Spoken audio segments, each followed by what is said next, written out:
দেখুন, আজকে একটা ছোট্ট আমি প্রশ্ন রেখেছিলাম এবং সেখানে কমেন্ট এলো যে এই বিষয়গুলো আমাদের মধ্যে বিভ্রান্তি তৈরি করছে। কিন্তু নিজেরা না পড়ে, নিজেরা না জেনে নিজেরাই কিন্তু বিভ্রান্তির মধ্যে পড়ছেন এবং তার দায় আমাকে দেওয়া হচ্ছে। কিরকম বিষয়? বিষয়টি এরকম ছিল, সমরেশ বসুর ১ম প্রকাশিত উপন্যাসের নাম কি? আমি ১ম প্রকাশিত উপন্যাসের উত্তর হিসাবে নির্বাচন করেছিলাম 'উত্তরঙ্গ'। কিন্তু তাদের আপত্তি যে না, 'নয়নপুরের মাটি' হবে। সে জানেই না যে ১ম লেখা উপন্যাসের নাম হচ্ছে 'নয়নপুরের মাটি'।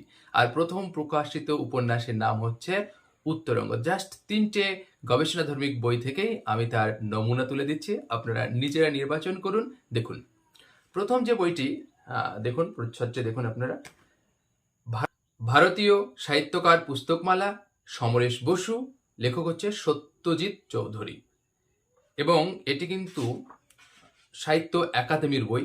এটা আমাদের উল্টোপাল্টা বই নয়। এবং সেখানে দেখুন সুন্দরভাবে লিখেছেন, কত নম্বর পেজ? ৩৪ নম্বর পেজে আপনার নিচের দিকে দেখে নিতে পারেন যে সমরেশ বসুর ১ম প্রকাশিত উপন্যাস 'উত্তরঙ্গ', ১৯৫১ প্রথম ছাপা বই। আচ্ছা, পরে আরেকটি বইয়ে আমরা চলে আসি, সেটিও গবেষণামূলক বই। আশা করি আপনাদের অনেকটা কাজে আসবে। দ্বিতীয় বই হচ্ছে, দেখুন, এটি হচ্ছে প্রাক বিবর পর্বে সমরেশ বসুর ডক্টর নিময় বন্দ্যোপাধ্যায়। আচ্ছা, এই বইটি কিন্তু সাহিত্য প্রকাশ থেকে এটাও কিন্তু প্রকাশিত। আচ্ছা, এই বইটির আমি পেজ সংখ্যা বলি, দেখুন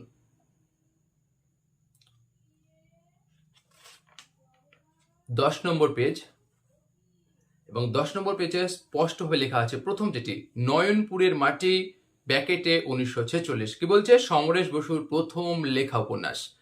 লেখা আর প্রকাশিত দুটো কিন্তু এক নয়। যদিও গ্রন্থাকারে প্রকাশিত প্রথম উপন্যাস 'উত্তরঙ্গ' এবং ভূমিকায় লেখকের বক্তব্য, আমার লেখা 'উত্তরঙ্গের' বহু পূর্বে, ব্র্যাকেটে লেখা আছে ১৯৪৬ সালে, এই বই আমি লিখেছি। বুঝতে পারছেন যে বইটি লিখেছেন আগে কিন্তু প্রকাশিত হচ্ছে পরে। তাহলে আমরা দ্বিতীয় বই হিসেবে রাখলাম প্রাক বিবর পর্বে সমরেশ বসু ডক্টর নিময় বন্দ্যোপাধ্যায়। আরেকটি বই আবার চলে আসছে, দেখুন, বইটির নাম হচ্ছে জীবনশিল্পী সমরেশ বসু ডক্টর রীতা করের লেখা বই এবং এই বইটির ৮ নম্বর পেজের ঠিক শেষের দিকে লেখা আছে তার প্রথম লিখিত উপন্যাস 'নয়নপুরের মাটি' কিন্তু প্রথম প্রকাশিত উপন্যাস 'উত্তরঙ্গ'।